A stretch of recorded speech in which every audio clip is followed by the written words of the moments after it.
тіс жуу әр адамның күнделікті әдеті. Таңертең тұрып, бірден жуынатын бөлмеге барып тіс жуамыз. Бұл дұрыс сияқты көрінеді. Бірақ көпшілігіміз тек бір сәттік тазалық үшін емес, бүкіл ағзаның денсаулығы үшін бұл істі қалай және қашан жасау керектігін білмейміз. Негізгі бөлім. Мамандардың айтуынша, таңертең тіс жуу кезінде жіберілетін ең үлкен қателік таңғы астан кейін емес, бұрын тісті тазалау. Неліктен бұл зиян? Бір, ауыз қуысының балансы бұзылады. Ұйқы кезінде ауызда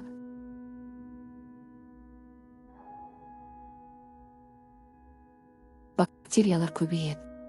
Таңертең тамақтанар алдында тіс жумау, сол бактерияларды асқазанға жіберу деген сөз.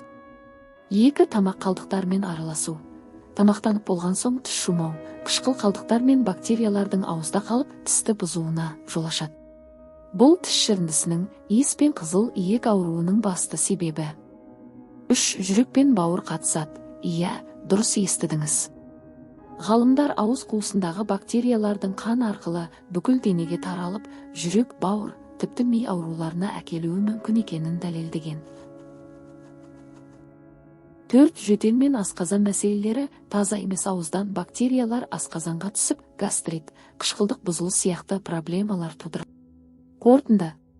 Тісті таңғы астан кейін, кем дегенде 30 минут өткен соң жуған дұрыс. Бұл кезде ауыз қуысы тазарып, бүкіл денсаулыққа оң әсер етеді. Ал кешке тісті жуу міндетті. Себебі түнде бактериялардың көбеюі 2 есе болады.